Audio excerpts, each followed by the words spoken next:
Hi friends, last time हमने बात करी थी आपके रिक्रूटमेंट प्रोसेस के बारे में कि एक अच्छा रिक्रूटमेंट जिसको हम बोलते हैं फेल ना हो, उसका क्या प्रोसेस है, किस सीक्वेंस में एक एचआर को रिक्रूटमेंट को हैंडल करना चाहिए। तो अब आपकी रिक्रूटमेंट हो गई तो एचआर के पास क्या रहता है कि अब उस कैंडिडेट जिसको उसने सिलेक्ट किया है, हायरिंग की है, उसको ज्वाइन कराना ऑर्गेनाइजेशन के अंदर। That means you are right. आज हम बात करेंगे ज्वाइनिंग फॉर्मेलिटीज या ज्वाइनिंग किट, यानी कि हम उस एम्प्लॉय की फाइल को ओपन करते हैं। तो उस फाइल को ओपन जब हम करते हैं तो एक एचआर को किस तरीके के रिकॉर्ड्स को मेंटेन करना है। तो ये रिकॉर्ड्स अपने आप में बहुत सारे डॉक्यूमेंट्स हैं और हम ये रिकॉर्ड तब तक मेंटेन करते हैं जब वो पार्टिकुलर एम्प्लॉय ज्वाइनिंग से लेके लीविंग तक, यानी कि कंपनी में जब तक वो बना रहता है तब तक उसकी फाइल में डॉक्यूमेंट्स ऐड ऑन होते रहते हैं। अब हमें ये जानना है कि ऐसे कौन से डॉक्यूमेंट है और किस फेज में हम उन डॉक्यूमेंट्स को ऐड ऑन करते हैं।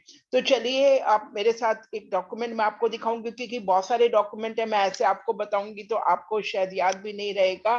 तो मैंने उसको एक वर्ड डॉक्यूमेंट में टाइप किया है सो दैट आप उसको आराम से देख सकते हैं वीडियो के अंदर। तो मैं आपको आज शेयर करूंगी वो डॉक्यूमेंट्स जो एक हायरिंग के वक्त, यानी कि प्रोबेशन से पहले, प्रोबेशन में, कंफर्मेशन होने तक और उसके बाद कंटिन्यूअस जॉब में रहने के लिए, और अगर आप उस जॉब से रिजाइन कर देते हैं या आपकी सर्विसेज टर्मिनेट हो जाती हैं, तब तक कौन से डॉक्यूमेंट्स आपकी फाइल में ऐड ऑन होते हैं, या आपकी रिटायरमेंट हो जाती है तो रिटायरमेंट के समय आपके कौन से डॉक्यूमेंट्स होते हैं जो लास्टली हम फाइल में मेंटेन करते हैं, जो उस समय काम आते हैं। तो ये एम्प्लॉय किट या ज्वाइनिंग किट जो है, एक एम्प्लॉय की कई सालों तक चलती है जब तक कि वो उस कंपनी में बना रहता है। तो मैं आपको जो डॉक्यूमेंट अब वो शेयर करने जा रही हूँ वो है एम्प्लॉय डॉक्यूमेंट के नाम से। आप देख सकते हैं मेरे स्क्रीन पे। एक सेकेंड, आप देख सकते हैं ये जो डॉक्यूमेंट है वह डॉक्यूमेंट है जिसमें मैंने आपको बताया है कि ज्वाइनिंग से लेके लीविंग तक एक एम्प्लॉय को कौन कौन से डॉक्यूमेंट शेयर करने होते हैं, यानी कि मेंटेन करने होते हैं, जो एचआर डिपार्टमेंट मेंटेन करके रखता है। एम्प्लॉय फाइल, जिसको हम ज्वाइनिंग के टाइम बोल रहे हैं, उसमें एम्प्लॉय की पर्सनल इंफॉर्मेशन चाहिए होती है, कॉपी ऑफ अपडेटेड सीवी जिससे कि उसने अप्लाई किया होता है उस जॉब के लिए, कॉपी ऑफ ऑफर लेटर, यानी कि अब आपने उसको क्या ऑफर किया उस जॉब का, कॉपी ऑफ अपॉइंटमेंट लेटर, जब यानी कि वो अपना प्रोबेशन कंप्लीट कर लेता है तो आप उसको ऑफर के बाद अपॉइंटमेंट लेटर या परमानेंट लेटर, या जिसको हम बोलते हैं कि अब आप एक कंफर्म एम्प्लॉय हो, वो लेटर आपको इसमें लगाना है। Welcome letter, yes, it's important. Normally हम ये प्रैक्टिस नहीं करते एम्प्लॉयमेंट के टाइम पे कि आपको वेलकम करें, बट हमें एक नए एम्प्लॉय का एज ए फैमिली मेंबर हमें वेलकम करना है, तो आप उनकी ईमेल आईडी के ऊपर वेलकम लेटर को लगाएंगे। कंफर्मेशन लेटर, जैसा मैंने बोला, प्रोबेशन के बाद देना है। इंटरव्यू असेसमेंट शीट, अब क्योंकि ये बहुत जरूरी है, आपको क्या मालूम कि आपने किस बेस पे आपने उसको सेलेक्ट किया है, आपका इंटरव्यू क्राइटेरिया क्या था और उनके मार्क्स कितने गेन किया है।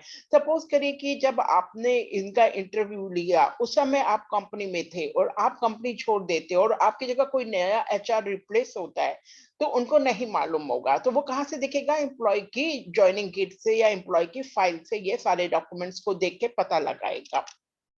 आप उनके education certificate, experience certificate, other documents related to salary, background verification, bank account number, employ ID, photo proof और ईएसआई, इसका फॉर्म आपको तुरंत भरना होता है जब भी एक एम्प्लॉय की ज्वाइनिंग होती है। सेम डे आपको भरना होता है, क्योंकि अनफॉर्चुनेटली कभी भी कुछ भी प्रॉब्लम हो सकती है, तो आप उसको ज्वाइनिंग शो कर सकते हैं। और इसमें पीएफ फॉर्म, नॉमिनेशन के फॉर्म और सुपर एनुएशन फॉर्म, ये सारे आपको लगाने हैं at the time of the employ joins the company.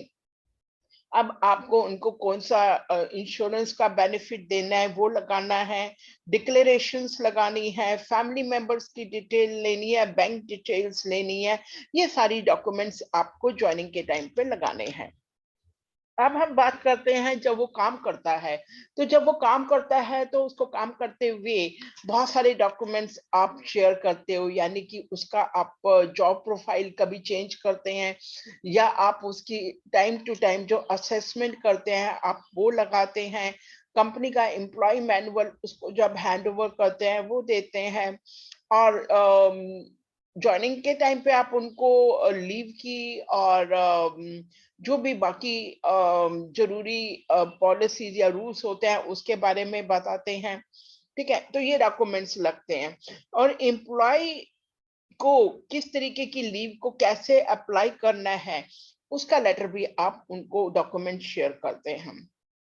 उनके अप्रेजल्स फॉर्म लगेंगे, प्रमोशन लेटर लगेगा, और उनकी लीव रिकॉर्ड का लेटर लगेगा, मैटरनिटी बेनिफिट्स अगर कोई अवेल करता है तो वो लगेंगे कॉपी उसकी, और चेकलिस्ट लगती है, चेकलिस्ट होती है, यानी कि आप उसके प्रोबेशन से लेके उसकी कंफर्मेशन तक या अप्रोक्सीमेट 3 मंथ्स तक जब आप उसके साथ वर्क को फॉलो अप करते हैं। ये जरूरी होता है क्योंकि नया एम्प्लॉय को एडजस्ट होने में अपने कुलीग्स के साथ, अपने सीनियर के साथ, मैनेजमेंट के साथ वर्क प्रोफाइल में टाइम लग जाता है, तो आपको एज एन एचआर उसको सपोर्ट करना है। अब ये तो थे डॉक्यूमेंट्स व्हाइल वर्किंग। इसमें आप एक और ऐड ऑन कर सकते हैं, खुदा ना खास्ता कभी आपको उनको कोई वार्निंग इशू करनी पड़ती है या कभी कोई अप्रिसिएशन ही देना पड़ता है, तो इस तरीके के रिवार्ड, अप्रिसिएशन और वार्निंग लेटर्स भी उनकी फाइल में अटैच होते रहते हैं। अब जब वो कंपनी छोड़ते हैं तो हमें कुछ डॉक्यूमेंट्स की जरूरत होती है जो हम लगाते हैं। उनका नोटिस पीरियड, यानी कि नोटिस पीरियड कितना है, सर्व किया, कब से शुरू हो रहा है, कब कंप्लीट हो रहा है।